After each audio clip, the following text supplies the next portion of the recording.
오늘은 잃은 양을 찾는 목자의 비유라는 제목으로 누가복음 97번째 시간 말씀을 증거하도록 하겠습니다. 이 누가복음은 우리가 너무나도 잘 아는데요. 15장은 이 15장에 보면 예수님께서 한 영혼을 얼마나 소중히 여기시는지 그 마음을 세 가지 비유로 말씀하고 있습니다. 1절에서 7절 오늘 읽었던 본문 보면 잃은 양을 찾는 목자 비유가 나오고요. 두 번째는 잃은 드라크마를 찾는 여인의 비유가 나오고, 세 번째 11절에서 32절 우리가 너무나도 잘 아는 잃은 아들을 되찾는 아버지의 비유, 탕자의 비유라고도 하죠. 나오고 있습니다. 이 세 가지 비유의 내용은 각각 다르지만 잃어버린 것을 무엇보다도 소중하게 여긴다라는 주제는 똑같습니다. 예수님께서 하나의 주제를 세 가지 비유로 반복하면서 그 내용이 얼마나 소중한가를 강조하고 있는 것입니다. 우리들도 우리 소유를 잃어버리게 되면 그거 찾으려고 참 애쓰잖아요. 제가 이번에 그 유럽에 가서 오스트리아였던 것 같아요. 오스트리아 비엔나에서 그 호텔에 묵는데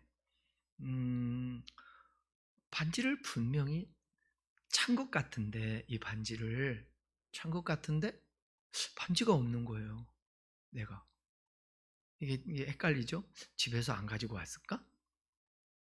그래서 이제 집사람한테도 카톡으로 보내봤더니 그거 내 책상에 놓는데 없다. 그래서 근데 있겠지. 그리고 뭐 가방에 있겠지 하고 안 찾고 있고, 집에 이제 밖에 나갔다가 저녁에 거기에서 이틀을 묵어서 갔다가 돌아왔는데 테이블 위에 이 반지가 이렇게 놓여 있는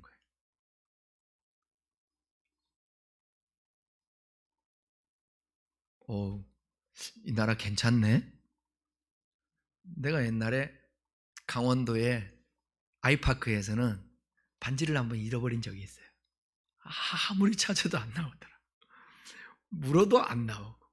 거기서 분명히 내가 놓은 기억이 있는데, 근데 오스트레일리아에서는 거기에 그 청소하는 직원들이 그래도 놔뒀던 것 같아요.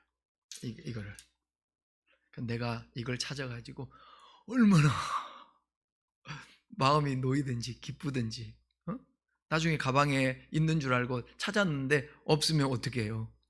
그러니까 제가 이제 기억을 더듬고 모든 걸 종합해 보니까 무의식의 잠결에, 저는 반지를 빼놓고 자는데 무의식 잠결에 아마 떨어뜨린 것 같아, 빼가지고. 근데 그걸 주워서 테이블 위에다 이렇게, 분명히 그 테이블에 없었거든요. 그분들이 이렇게 청소 다 해놓고 딱 놔뒀더라고. 그래서 그 잃어버리고 찾는데 내가 그날 밤에 너무 기분이 좋았어. 내 것을 찾는데도 그 기분이 되게 좋더라고. 여러분, 저는 그 이상한 그 좋은 성격인지 나쁜 성격인지 모르는데 뭘 잊어버리면 끝까지 찾으려고 그래요. 집에서도 기도까지 합니다. 하나님, 제발 찾게 해주세요 하고, 그러면 또 찾아요. 이게. 근데 잃어버린 것을 찾는 이 비유를 하는 그 예수님의 그 마음이 뭐냐면, 이제 처음에는 100개 중에 하나고, 그 다음에 10개 중에 하나고, 그 다음에는 둘 중에 하나야. 이게 점진적으로 하나님이 100 중에 하나든 둘 중에 하나든 하나를 되게 소중히 여기고, 그 하나를 이게 찾는 비유를 한 것은 우리에게 있어서, 여러분, 우리들도 100개 중에 하나예요. 하나. 10개 중에 하나. 2개 중에 하나. 그것도 탕자. 그럴 수 있다는 거죠. 이거를 저는 주일날, 나는 내가 설교하고 내가 은혜를 받으니까 여러분들은 어떤지 모르지만, 나는 예수님이 그 불쌍히 여기사 울지 말라 할 때에 나는 울지 말라는 그 단어도 중요하지만 앞에 있는 불쌍히 여기서, 이게 애간장이 놓는 단장이라고 그랬잖아요. 단장이. 이게 우리가 하나님에 대해서 다 왜 하나님 왜 우리에게 이런 일이 있어요?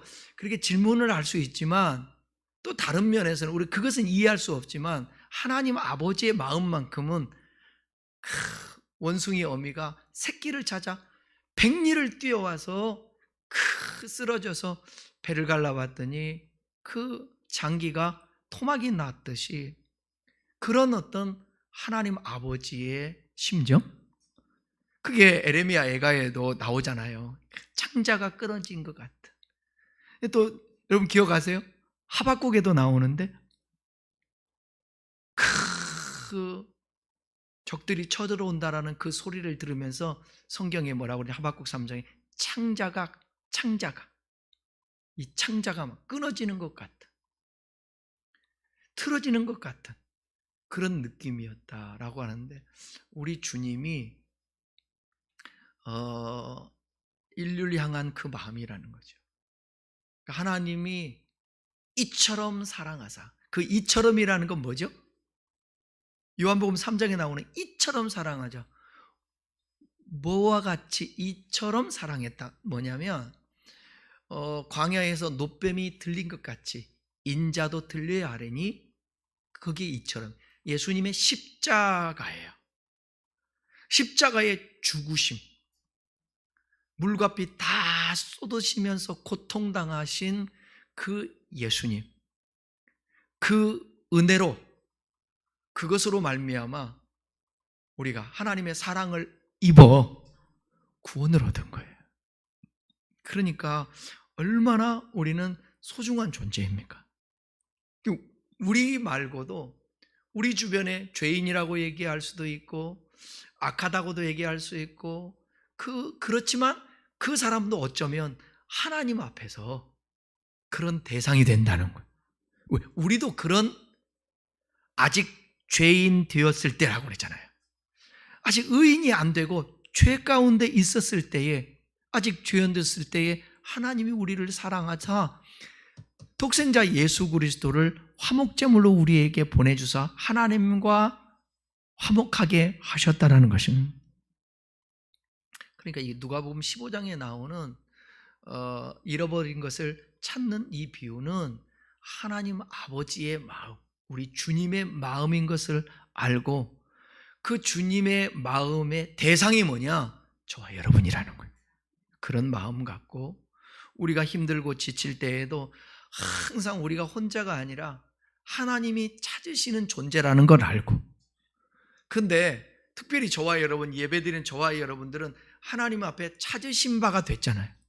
하나님이 찾은 한 마리의 양, 하나님이 찾은 한 드라크마, 하나님이 찾으신 탕자, 돌아온 탕자. 그러니까 그런 마음을 가지고 오늘 말씀을 좀 청종했으면 좋겠어요. 오늘은 본문은 잃은 양을 찾는 목자의 비유에 대해 살펴볼 텐데 1, 2절을 함께 읽어보겠습니다. 모든 세리와 죄인들이 말씀을 들으러 가까이 나오니 바리새인과 서기관들이 수군거려 이르되 이 사람이 죄인을 영접하고 음식을 같이 먹는다 하더라. 여기 1절에 모든 나오잖아요. 이 단어를 사용해서 많은 세리들과 죄인들이 예수님께 몰려들었음을 좀 과장해서 표현하고 있는 것을 볼 수 있습니다. 유대인들이 가장 증오하는 세리들과 하나님과 전혀 상관없다고 여겨지는 죄인들은 이 깨어진 세상이 만들어낸 피해자들이었을지도 모릅니다. 세리들은 권력자들의 착취의 도구에 불과했어요. 세리들이 죄인이고 악한 자라고도 당시에 얘기했지만 이들을 위에서 조종하고 착취하는 사람도 있어요. 그러니까 어떤 세리들은 정말 불쌍한 사람, 어쩔 수 없이 그 일을 감당해야 하는 착취의 도구에 불과할 수도 있는 거예요. 정말로 문제가 많은 집단은 유대인들을 착취하는 권력자들, 권력자들, 어느 시대든지 마찬가지지만, 그런데 그 도구로 사용되는 세리들이 더 많은 비난을 들어야만 했습니다. 그 권력자들보다. 위에서 권력자들이 다 조종하고 있는데. 또 죄인이라고 불리는 집단은 가난해요. 차별받아요. 율법을 지킬 힘조차도 없는 그냥 사람들이 대부분, 그러니까 먹는 것, 그걸 위해서 살아야 했던, 항상 짓눌려서 살아야 하는 그런 사람으로서 율법을 어떻게 지켜야 될지 그런 힘조차도 없는, 그리고 그래놓고 사람들은 뭐냐? 정죄하는 거예요. 죄인들이라고. 누가? 유대 권력자들이. 오늘 본문에 나오는 바리새인들과 서기관들이. 또 그게 아니라면 사회의 필요에 의해서 만들어진 직업이지만 그 직업이 하는 일 자체가 율법을 자연스럽게 어기게 되는 직업을 가진 사람들도 자연스럽게 죄인에 속했더라. 그러니까 오늘날도 여러분, 저도 이제 잘 모를 때는 이분법적인 사고를 갖고 더 이제 깊은 경험이 없고 하나님의 이해가 부족할 때는 직업적으로도 왜 저런 직업을 가져가지고 그렇게 말할 때도 있는데, 또 한편으로 보게 되면 어쩔 수 없는 사회 구조 안에서 그런 또 직장을 갖지 않으면 먹고 살 수가 없는 그런, 그것을 주님께서 완전히 뭐 마약이라든지 죄를 짓고 술을 그러지는 않겠지만, 그런 거는 모르겠지만 그렇지 않는 부분에서 오히려 참 약자, 연약한 존재이라서 그런 직업을 갖고 어쩌면 일한 만큼 노동의 대가도 받지 못하고 착취받는 사람일 수도 있다는, 그것을 당시 사람들은 죄인으로 취급하는데 오늘날도 그러죠. 가진 자들, 많은 권력과 어떤 좋은 위치에 있는 사람들이 천한 자리에 있고, 온몸에 땀을 흘리고,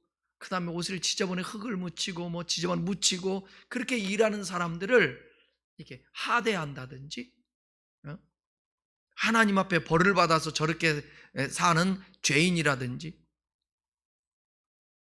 오늘 지방에 모임이 있어서 그런 얘기를 들었는데, 어느 여인 여성 권사님이 신앙생활을 하는데 교회를 이제 옮긴 거예요. 너무 속이 상해서. 남편이 돌아가셨는데 장례식에 와가지고 이렇게 얘기하는 거예요. 지도자라고 하는 목회자가. 좋은 말 했으면 제가 이 얘기 하겠어요? 응? 당신 교만해서 하나님이 겸손하게 만들려고 남편 데려간 거야. 이거 삼식이 맞습니까? 여러분? 너무 비상적이지 않아요?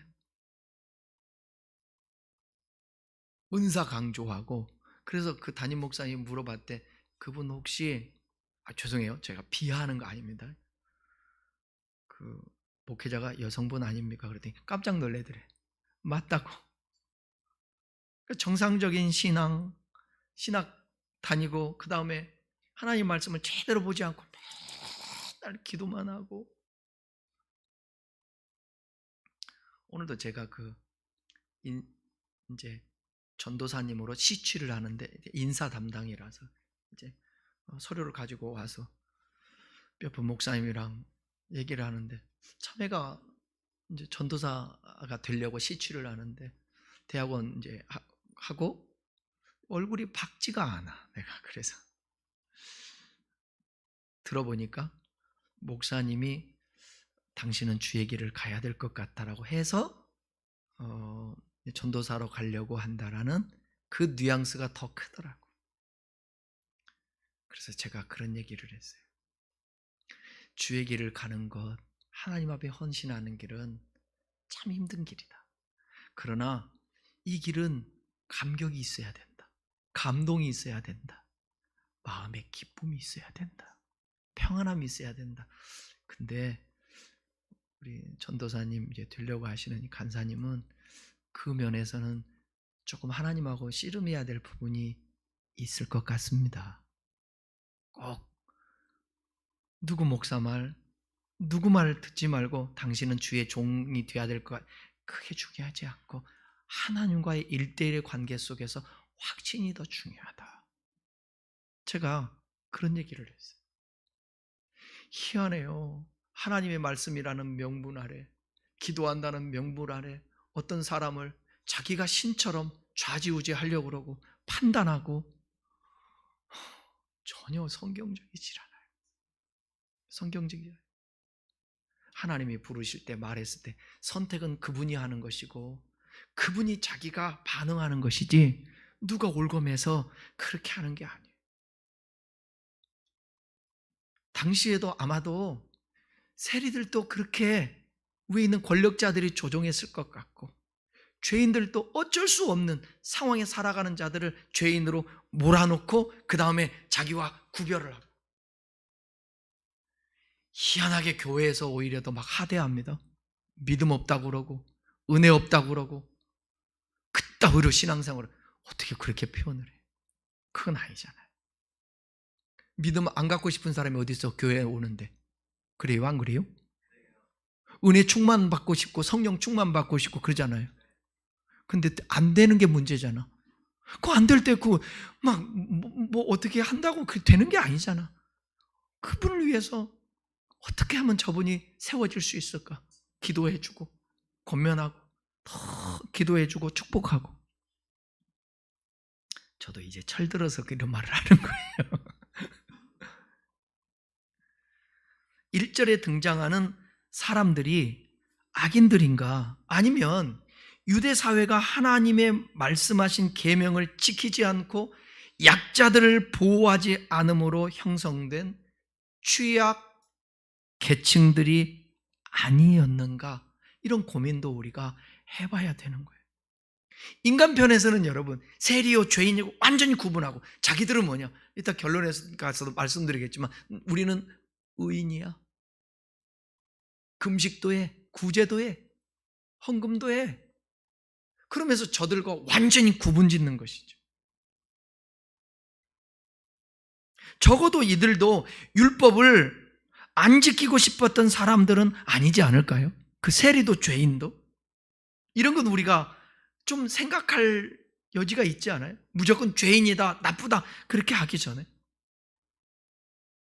하나님을 갈망하지만 유대 지도자들이 만들어낸 율법의 조항들을 지킬 능력이 없었던 사람. 왜? 어떻게 알 수 있는가? 세리들이 주님께 나오잖아요. 죄인들이 주님께 나오잖아요. 세리장인 누구가? 뽕나무 하면 누가 생각나요? 삭개오가 예수님 앞에 담대히 나오잖아요. 그들도 갈망하는 마음이 있었다는 거죠. 그러니까 여러분, 우리가 영의 눈으로 보게 되면 지금 죄인의 자리에 있는 자들이 그들의 영혼은 막 갈망해서 내가 이 자리에 있으면 안 되는데, 하나님 앞에 나가야 되는데, 그 영혼을 사모하는 마음도 있을 수 있는 거예요. 저 같은 경우도 그거예요. 아다리라고 그럴까요? 아다리라는 말, 그냥 쉽게 얘기하면 딱 내가 힘들고 어려울 때, 청소년의 18살의 그 나이에 너무 힘든데 참 이 삶이 뭔가, 그런데 지쳐있을 때에 전도를 받고 나는 겉으로는 안 그렇지 못하지만 내 영혼은 이미 이 안에서 하나님에 대한 갈망이 있는 거예요. 그 대상이 지금은 하나님이지만 그때는 어떤 신이라도. 근데 딱 맞아서 교회 가기 싫었지만 가봤는데, 아, 주님이 나를 부르셨다라는 그 확신이 생기는 순간, 그때 회복이 되어지고, 아, 내가 주님을 위해서 살아야 되겠다는 마음이 생기더라고요. 1절은 유대교 내에서 하나님과 관련 없다고 여겨지고 심판의 대상으로만 여겨지는 사람들이 하나님의 말씀에 대한 갈망이 있었음을 보여주고 있습니다. 그러나 유대 지도자들은 이를 극도로 혐오했죠. 특별히 세리와 죄인을 영접하고 음식을 같이 먹으려는 예수님을 직접적으로 비난하기 시작했습니다. 그래서 예수님은 바리새인들과 서기관들에게 비유로 말씀하시는 것입니다. 왜 제가 이렇게 장황하게 서론에서 설명하는 이유는 뭐냐면, 하나님께 관심 갖고 있는 사람이 바로 여기 세리와 죄인, 잃어버린 양, 드라크마, 방황하는 당자에 집중하고 있다라는 거예요. 그 바리새인들에게 지금 비유로 말씀하고 있는 것입니다. 그 잘못 생각하고 있는 3절 4절 보겠습니다. 예수께서 그들에게 이 비유로 이르시되 너희 중에 어떤 사람이 양 100마리가 있는데 그 중에 하나를 잃으면 99마리를 들고 두고 그 잃은 것을 찾아내기까지 찾아다니지 아니하겠니? 들고가 아니라 들입니다. 이 비유는 너무나도 유명하죠. 우리가 99마리의 양들을 틀에 내버려 두고 잃어버린 양 한 마리를 찾아 나서는 목자는 하나님의 사랑을 표현하는 아주 유명한 비유, 너무나 잘 아는 비유죠. 그렇지만 우선 이 비유를 말씀하셨을 때 예수님은 모두가 이해할 수 있고 동의 가능했기 때문에 말씀하신 것입니다. 이 비유를 설명하면 이해를 하는 거예요. 목자라면 반드시 이렇게 행동할 것이다 라는 동의가 깔려 있는 거예요. 예수님께서는 길을 잃지 않은 99마리의 양과 길 잃은 한 마리의 양에 비교해서 특히 길 잃은 한 마리에 초점을 맞추어서 비유로 말씀하십니다. 그러니까 여러분, 물량주의의 사고방식으로는 이해되거나 용납될 수가 없죠. 왜? 우리의 사고는 99마리와 한 마리 어느 게 더 소중해요? 99마리를 지키려고 하죠. 한 마리 정도야 희생시키려고. 근데 우리 주님은 그렇지 않다라는 거예요. 이걸 말씀하고 싶으신 거예요. 근데 그 99마리도 중요하지 않나요? 그것도 중요해요. 근데 우리가 소홀히 여길 수 있는 물량주의와 지금 세상에서 기준을 갖고 살아가고 있는 사람들의 마음은 하나보다는 항상 99에 있으니까 주님이 역설적으로 하나의 소중함을 지금 말씀하고 싶어 하는 거예요. 그리고 자기네들 잘났다고 의인이라고 얘기하는 바리새인과 서기관들에게 아니야, 너희들이 거들떠보지도 않는 죄인과 세리를 내가 찾아 나선단다, 소중히 여긴다, 그렇게 생각하는 것입니다. 한 생명을 천하보다 귀하게 여기시는 주님의 사랑에서만 가능한 사고 방식이 바로 99마리를 들에 두고 한 마리 양을 찾는, 이게 하나님의 사고 방식이에요. 우리 솔직히 말해서 저와 여러분이나 많은 것, 큰 것, 항상 우리 기준으로 좋은 것, 그런 걸 찾고 선택하고 얻기를 원하잖아요. 근데 주님은 반대라는 거죠. 이게. 생명의 가치는 생명 그 자체에 있기 때문에 99이나 하나나 동일하게 평가되고 귀중함을 받아야 할 존재라고 교훈하고 있는 것이죠. 하나라고 적은 것이라고 소홀히 해서는 안 됨을 교훈합니다. 이게 오늘 이 시대에 교회가 예수 믿는 사람들이 놓치지 말아야 될 부분인 것 같아요. 항상. 근데 쉽지 않죠. 하나님의 사랑은 언제나 비합리를 초월합니다. 유대인 학살을 주제로 다루었던 그 영화 쉰들러 리스트, 옛날에도 제가 한번 말씀드린 적이 있는데 그 영화 잘 아시잖아요.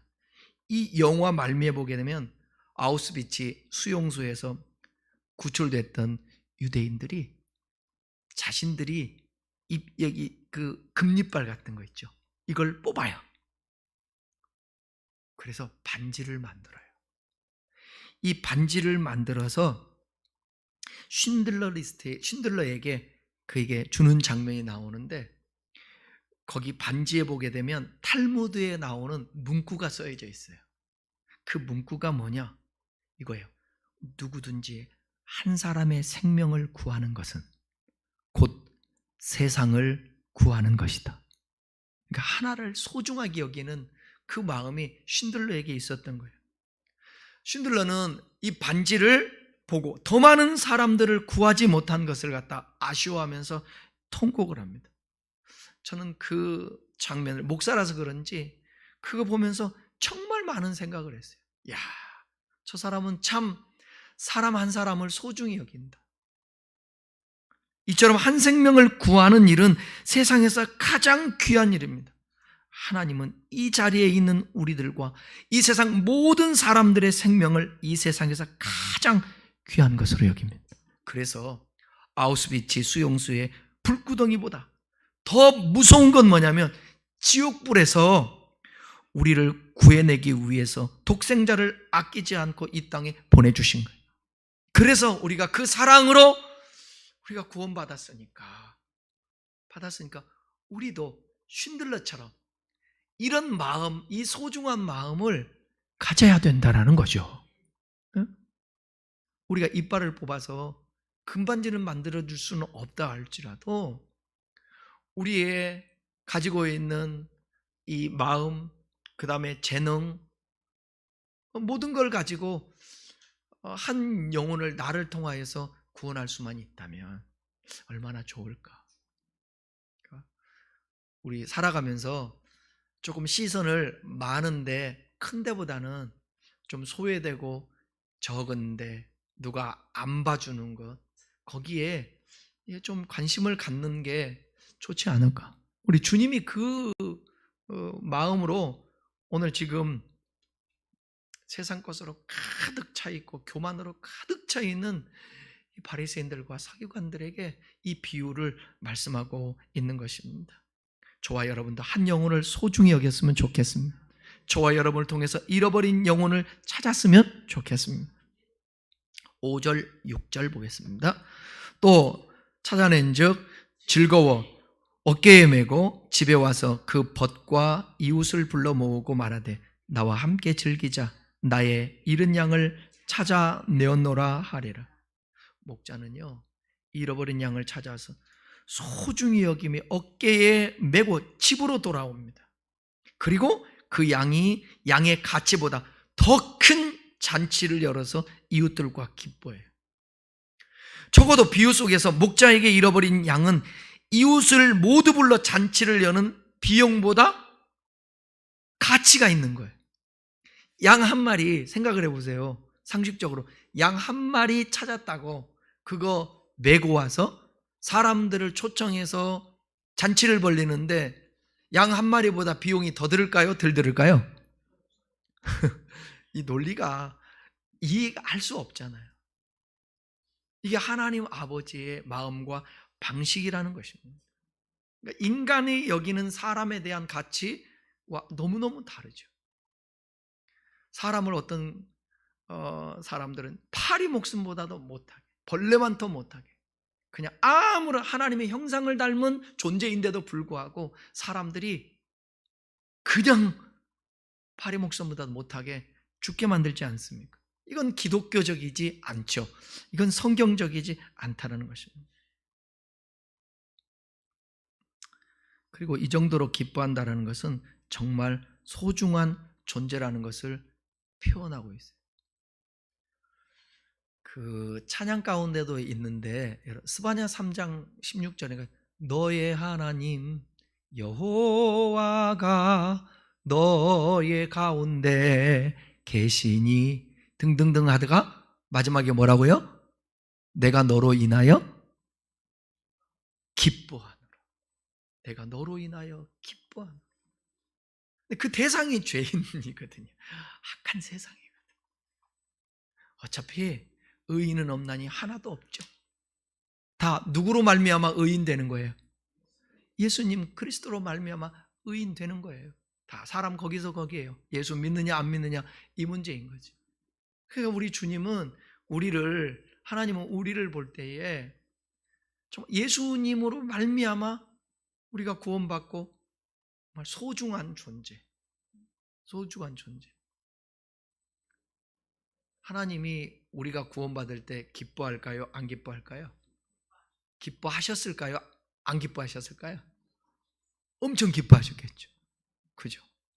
자식을 낳고 너무 좋아서 눈물 흘리는 부모와 같이 우리를 구원하신 후에 하나님이 너무 기뻐하시고, 그러면 그 자식이 끝까지 잘 되기를 바라는 게 부모인데 우리 하나님은 어떠실까요? 똑같죠. 그러니까 여러분 그 마음 가져야 돼요. 자꾸 내 기준에서 내 생각에서 판단하지 마시고 항상 하나님께 불만이 생기고 의문이 생기고 하세요. 괜찮아요. 질문을 하시고 자꾸 의문도 가지셔야 돼요. 하나님을 안 믿기 위해서가 아니라 더 잘 믿기 위해서, 알기 위해서 질문하는 거 참 좋습니다. 그런데 늘 언제나 이건 잊지 말으셔야 돼요. 내가 다 이해할 수 없지만 그럼에도 불구하고 하나님은 당신의 사랑하는 아들을 아끼지 아니하시고 우리에게 주신 우리 하나님이시다. 그래서 나는 예수님 짤이다 라는 사실을 여러분 잊어버리면 안 된다는 것입니다. 그 누가 양 한 마리를 위해 잔치를 열겠습니다. 그러나 이 비유는 세리와 죄인에 대한 대답이기도 합니다. 세리와 죄인들이 바리새인들과 율법학자들에게는 의미가 없고 가치 없는 존재일지는 모르지만 목자이신 우리 주님께는 너무나도 소중한 존재임을 표현하고 있는 것입니다. 7절 읽겠습니다. 7절 내가 너희에게 이르노니 이와 같이 죄인 한 사람이 회개하면 하늘에서는 회개할 것 없는 의인 99으로 말미암아 기뻐하는 것보다 더하다. 그러니까 여기에서는 다른 질문보다도 질문할 게 참 많아요. 여기에 한 사람이 회개하면 하늘에서는 회개할 것 없는 의인 99. 회개할 것 없는 99은 누군가? 이게 의무 있어. 학자들은 예수님이라고도 얘기하고, 왜 의인은 없으니까, 의인은 오직 주님이니까 라고도 하고, 천사들이라고도 얘기하고, 근데 또 이 한 죄인 한 영혼은 누구를 얘기하느냐면 아까 우리가 말씀을 드렸던 세리와 죄인. 그럼 여기 있는 의인 99은 어떤 학자들은 누구로 보냐? 바리새인과 서기관으로, 문맥상. 근데 이게 좀 난해한 부분이 없지 않아 있어요. 중요한 것은 뭐냐면 여기서 말씀하고자 하는 것은, 포인트는 뭐예요? 의인 99을 말하려고 하는 것이 아니라 뭘 말하려고 하는 거예요? 죄인 한 사람이 회개해요. 이걸 말하는 거예요. 그걸 왜? 이 비유 자체가 지금 누구를 대상으로 하는 거예요? 바리새인들과 서기관들을 위해서 하는 것이니까. 자신은 회개할 필요를 가지고 있지 않다고 생각하는 그 바리새인과 서기관들에게 주신 말씀이니까, 종교자들, 지도자들이었던 그들은 자신의 행위를 떳떳하다고 생각했어요. 그들은 1회에 2번씩 금식하고 소득의 11조를 바친다고 자랑을 했어요. 그러면서 자신은 세리와 같지 아니하니 토색하거나 불의하거나 간음을 행하는 자들과 같지 않다고 생각했어요. 근데 주님은 그들을 엄히 꾸짖으셨어요. 자신들은 의인이라고 생각하는데 하나님 보실 때는 의인이 아닌 거예요. 나는 의인이야 그러는데 주님 보실 때는 오히려 의인이 아닙니다. 오히려 그들을 외식하는 자라고 말하고 있는 거죠. 겉으로 보기엔 의인인 채 했지만 속으로는 방탕했습니다. 하나님보다 돈을 더 사랑했고 행위를 통해서 의롭다함을 얻을 수 있다라고 자랑하고 있었습니다. 그러나 세리는 달랐잖아요. 세리는, 그들은 자기가 죄인인 것을 잘 알고 있었고 하나님 앞에 나올 때에 성전 멀리 서서 눈을 들어 하늘을 쳐다보지도 못했습니다. 그리고 다만 가슴을 치면서 용서를 빌면서 이렇게 말했잖아요. 주여, 나를 불쌍히 여기소서. 나는 죄인입니다. 우리 한번 고백해 볼까요? 주여, 나를 불쌍히 여기소서. 주여, 나를 불쌍히 여기소서. 나는 죄인입니다. 나는 죄인입니다. 이렇게 고백하는. 하나님은 의롭다고 하는 의인을 받지 아니하시고 내가 죄인입니다라고 하는 그 자를 수용하시는 그 주님. 여러분 생각해 보세요. 사람이 바라보는 죄인의 평가, 죄인이라고 하는 기준과 우리 주님이 바라보는 죄인의 기준은 너무 달랐다는 거예요. 그죠? 예수님이 바라보는 죄인의 기준은 뭐냐면 내가 의롭다라고 해요. 그러니까 이 목사가요, 하나님 말씀 앞에 이게 딱, 지금도 저는 말씀을 전하면서 이게 찌릿찌릿하는 게 오는 거예요. 뭐냐? 맞아, 내가 더 죄인인 거지. 내가 누구를 정죄할 수 있을까? 내가 죄인인 거지. 나는 은혜 받은 거지. 감사하지. 그러니까 내가 의인이 아니라 하나님이 찾으시는 그 잃어버린 양이라고 생각되어지면, 야, 하나님 앞에서 참 감사하다. 그러니까 조금 부족하고 없고 사람들이 안 알아줘도, 사람들이 세리라고, 사람들이 죄인이라고 손가락질하고, 권력자들에 의해서 많은 것들을 착취당하는 낮은 자리에 있다 할지라도 괜찮다는 거예요. 왜? 누가? 우리 하나님이 찾으시는 존재이기 때문에. 근데 뭐 죄인이라고 세리라고 다 주님이 좋아하는 게 아니라 그분에게 다가설 때에, 손 내밀 때에 그 손 잡는 자예요. 그러니까 저와 여러분들이, 여러분 지금은 몰라요. 지금은 알 수가 없다니까. 외국 가면 제일 잃어버리면 안 되는 게 뭘까요? 예? 잘하네요. 패스포드, 우리 여권 잊어버리면 큰일 나요. 얼마나 강조를 하는지 가이드가 따라다니면서 꼭 어디 있다가 머물러서 이제 모이잖아요. 그러면 검사해 보래. 여권, 휴대폰 항상 공항 가는데도 또 강조, 또 찾아보세요. 나 그거 안 잃어버리려고 이거 묻고 다니라고 혼났네요. 그만큼 중요해. 그거 없으면 안 되거든. 임시 여권 발급받고 하려면 너무 힘들고 어려워요. 그게 있으면 비행기 탈 때도 여러분 한 군데서만 검사하는 거 아니잖아요. 검사하고 한 서너 번 하는 것 같아.